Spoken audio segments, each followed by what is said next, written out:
So all devatas at the end of the day are worshipped through Surya Bhagavan, right? So Surya Bhagavan basically forms a focal common point for all walks of life to see Bhagavan.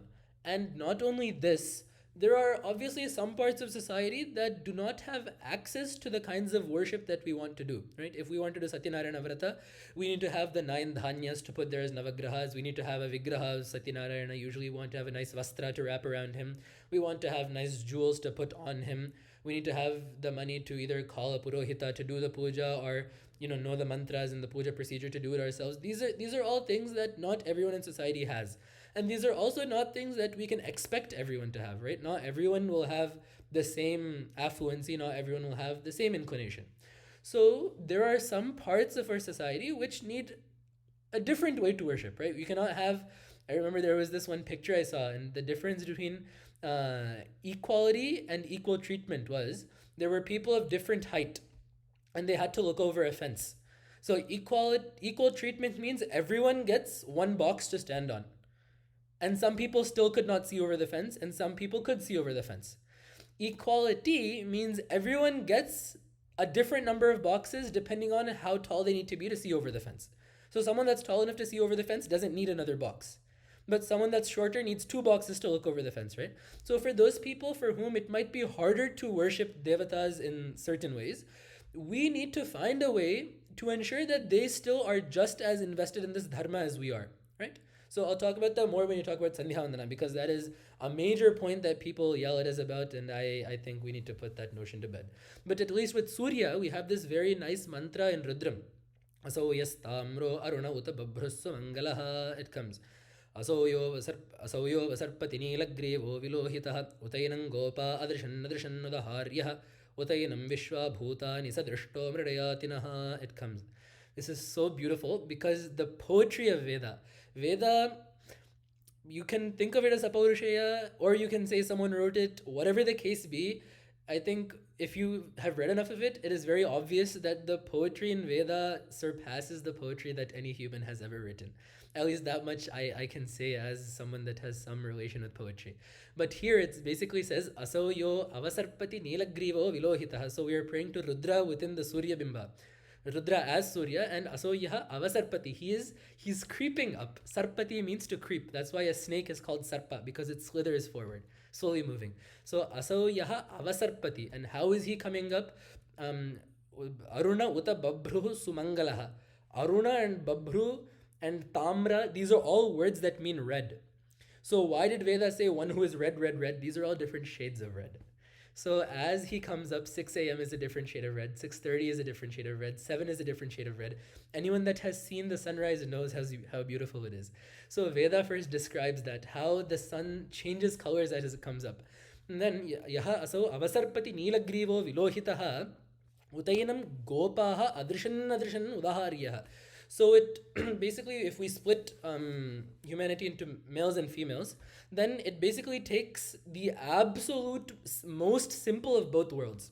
But they basically set out very, very early in the morning, right? The cows will set off to graze very, very early in the morning. So on the male side, these people. On the female side, earlier, there used to be these people called udahari, meaning they go get water from the river. Have you guys watched The Jungle Book? In the end of the Jungle Book, right, that girl is singing that song with the pot of water, and Mowgli sees her and he says, I want to go to the man village now. Yeah, so that is basically what the Udahari is. So they used to go to the river to get water in a pot and bring it back. So these are the simplest of women, right? So these are the most simple women, and they are the most simple men. How do these people, if you sit them down and you say there is someone inside your eye, there is someone inside your head, there is someone in your ear, they will be most confused. And if you tell them they comes from this goes there, time comes, space comes, this is born, that is born, they will also be very confused. So how do you help these people worship Bhagavan? So it says there, Utainam gopaha adrishan udahariya. Adrishat means they saw. But Veda uses it twice. Adrishan udahariya. It doesn't work well in English because English is not a poetic language. But in Telugu, basically what it translates to is chustu undipoyaru. That chustu is what adrishan is. So they are so struck by the sun's beauty. They are so struck by how Lalita the Aditya is, pardon me, but they're so struck by how beautiful the sun is at that time that they just stay there watching and watching and watching the sun, and that gives them the connection that they need to connect with Bhagavan. If you tell them, you see that sun that you see as you set out to do your work, that first being that you see that you do namaskaram to as you set out to do whatever it is that your karma is, that is God. That is Bhagavan. That is who you are praying to. That is who is taking care of you. You tell him that and think of the emotional appeal that that has to such a person. To a layman who can conceive of nothing higher, that itself will provide enough emotional motivation for him to be invested in this dharma. And we're not telling him anything wrong either, because the sun is Bhagavan for all the reasons that I just told until now, without giving him any of the complicated philosophical, the dry and cut material. We keep him in the loop and we make sure that he gets the same fruit that we do, just by telling him to look at the sun in the morning as he sets out on his tasks, however small it may be. So this is another reason why Suryārādhana is not just an important thing of Sanatana Dharma, but it is a unifying factor. This is something that also I want to stress, because I've seen, at least in temples these days, sometimes I've heard at least, that even now in America, within temples, there are still conflicts between Shaivas and Vaishnavas. Shaivas say the temple needs to be run my way, Vaishnavas say the temple needs to be run my way. I mean, yes, you both have your own sampradayas, but at the end of the day, we are all Sanatana Dharmis, right? So our primary allegiance is to Sanatana Dharma, and then to any other sect that we may belong to, right? You are first an Indian citizen, and then you belong to Andhra or Telangana or Tamil Nadu or Karnataka. So if something we are doing is hurting Sanatana Dharma as a whole, we should control ourselves and make sure that we display our sentiments at a different time. So there are certain things though that unify us as Sanatana Dharmi. So as I said, all sects, regardless of whichever Devata or Sampradaya that you worship, we all hold that Surya is Bhagavan and that Surya needs to be worshipped. So Suryārādhana holds as a unifying factor for different walks of life and different traditions within Sanatana Dharma itself. That aside, at least how much time do I have? Okay, I'll finish up in 5 minutes. So at least in the more applicable, like day-to-day sense, outside of the spiritual realm, in Aruna there is one more mantra. So asoyo tapannudeti sasarvesham bhutanam prananada yodeti. So asoyo tapannudeti, he who rises flaming, burning. What he does is, he takes all of our lives and rises. He takes a little bit of all of our ayushya and rises in the sky. So when the sun rises every morning, he is not just coming up on our plane of sight. He is taking 1 day of your time, he's taking 1 day of my time, he is taking 1 day of someone else's time and rising. This is such a nice concept, right? The sun does not rise because there is a meridian, there is, a line in the sky, there's curved lines, and he goes up and down. He's not on a roller coaster. This is how you present poetry. He takes our lives and rises with that. That's how he's powered. The sun rising is fueled by our lifespans, right? So when he rises, he is taking our lives. And we prayed to Surya right after that, Mama, Adaya Udagaha. Do not take it and rise, meaning give it back to us at the end of the day. How do we earn back the time that we have given Surya to rise? How do we earn back the time that he has taken from us in order to start a new day?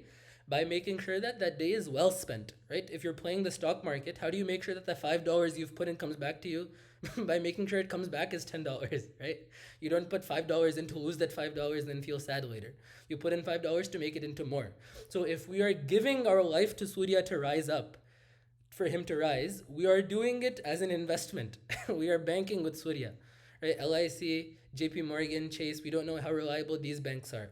But Surya is very reliable. If you give him life and you use it in the right way, you will get your investment back with interest. So when Surya rises, he's taking our lives. If you want him to return your investment when he sets, you need to make sure that you are spending that money properly. You are giving the leeway he has with you properly. So there is a really nice shloka. So a day that you have prayed to Bhagavan in, a day that you have helped someone in, a day that you have studied Shastras in, becomes a day. So this is the crux of it. Another way we can look at Suryārādhana. Surya reminds us that day by day, kalah kriyadati gacchatyayuh, right? Dinayaminyo sayam pratah shishira vasanto punarayatah kalah kriyadati gacchatyayuh tadapina munchatyashavayoh. Shankaracharya is very sharp in the way he tells us to do things. Dinayaminyo, night and day have come and gone. The sun is going and coming. Sayam pratah, he has risen, he is falling. Evening and morning have come and gone. Dawn and dusk have come and gone again and again and again. Shishira vasanto punarayatah, winter, spring, summer, these seasons are also, they are going and coming, going and coming, going and coming. Kalah kriyadati, time is playing. It is sporting. It is playing with you. Gachatyayoh, your lifespan is flowing. Even then, tadapina munchatyashavayoh, even then, we do not let go of these small, mean, base desires, these inhibiting factors in our mind, our narrow-mindedness, our bad tendencies, our vices. Even then, we are not letting go of these, even though, this is flowing away. Forget about Veda. Even in Sangeetam, one of the first things you learn is Gitas, right? The Shuddha Saveri Geetam, Analekara Unipole, the Sakala Shastra Purana Dinam, that song is basically saying that there is a tank, there is a water tank, there is a hole in the tank, and the water has flowed out. Once the water has flowed out, why do you bother patching it? You need to patch it before the water flows out. That is what the Geetam is saying. We sing it, we have gotten Shuddha Saveri, and we move on. But there is a poet's heart behind that song. He is telling us, make sure that you're patching that. You're patching that tank before all the water flows out. Make sure that you are doing the most with the time you have. And that is another thing that Surya reminds us. So lastly, quickly, what can we do, right? So this is all well and great. Surya is awesome. He takes care of us. He feeds us. Surya is fine. What do we do with this information? So as Sanatana Dharmis, as traditional people, it is our duty to do Sandhya Vandana. This is a Veda Vidhi. Kale Sandhyam Upasita is what Veda has said. At the proper time, you must do Upasana, you must do worship of Sandhya. So far, no qualms. Where people run into a problem is who should do what as Sandhya Vandana. This is where people get very confused. There are different forms of Sandhya Vandana. Sandhya is the evening, morning, and interestingly enough, afternoon too. Madhyana Sandhya too is also Sandhya. So at these times, or at least at minimum as the sun comes up and goes down, there are things that we need to do. We need to take a few 10 minutes of our time to worship Surya Bhagavan. For those people that have had Upanayana, that worship consists of doing Gayatri Japa, giving Arghya, doing the motions of Sandhya Vandana. But that doesn't mean that people that haven't had Upanayana don't worship the sun either. Everyone does Sandhya Vandana in a different way. Remember how I talked about different people have different boxes to stand on? That's basically what it is. There are different paramparas that we have, which is why I guarantee you in India, if you see, at least when our parents were in India, as soon as it's evening, they'll say, Sayankalam ayipindi velli deepam bettali. As soon as it's evening, they need to go wash their feet and go put deepam. And even in the morning, without putting the deepam in the morning, they will not do puja afterwards. But in the evening, this is more apparent.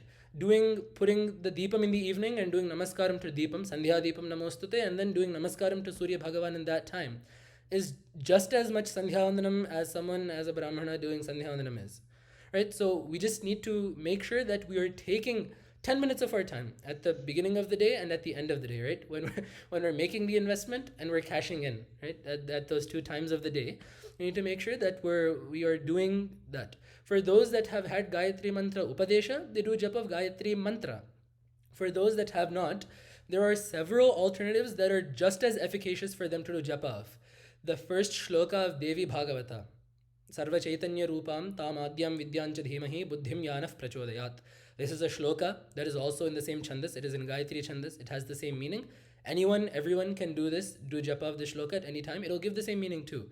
Because the mantra gets its power from the sound. So when the same sounds are put into a shloka, that shloka generates the same effect that the mantra does.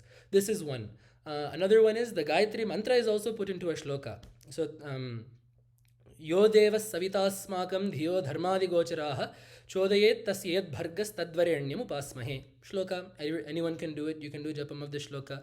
So, Yo devaha savita, that devata which is savita, asmakam dhiyo dharmadi gocharaha chodayet. So he who chodayet, he who drives forward, he who drives our dhiyaha, our intellect. How should he drive our intellect? This is important. Dhiyo dharmadi gocharaha. our intellect, he should drive in such a way that understands what is dharma and what is adharma. So we basically pray during that Sandhya time for Surya to give us the viveka, the discrimination to understand what is dharma, what is adharma, and to drive our mind towards adharma and away from adharma. So dhiyo dharmadi gocharaha chodayet tasya yad bhargaha. So that whatever splendor of his, whatever tejas of Surya exists that does this, tadvarenyam upasmahe. We do upasana, we worship, we meditate, we pray to that. So these are just some ways that we can all do Sandhya Vandanam in, and we all must do it. So at least going forward, once Magha Masam starts, by the time Magha Masam starts, I think it would be good if we all can start doing worship of Surya Bhagavan, either with our Ishta Devata or as our Ishta Devata, or seeing our Ishta Devata and Surya Bhagavan, however you want it. Doing Suryārādhana is a central, integral part of our identity as Sanatana Dharmis, and not just an integral part, but it is our duty. So with namaskarams to Surya Bhagavan, I will stop here. Swasti prajabhyah paripalayantam nyayena margena mahim mahishaha gobrahmanebhyah shubhamastu nityam lokas samasta sukhino bhavantu.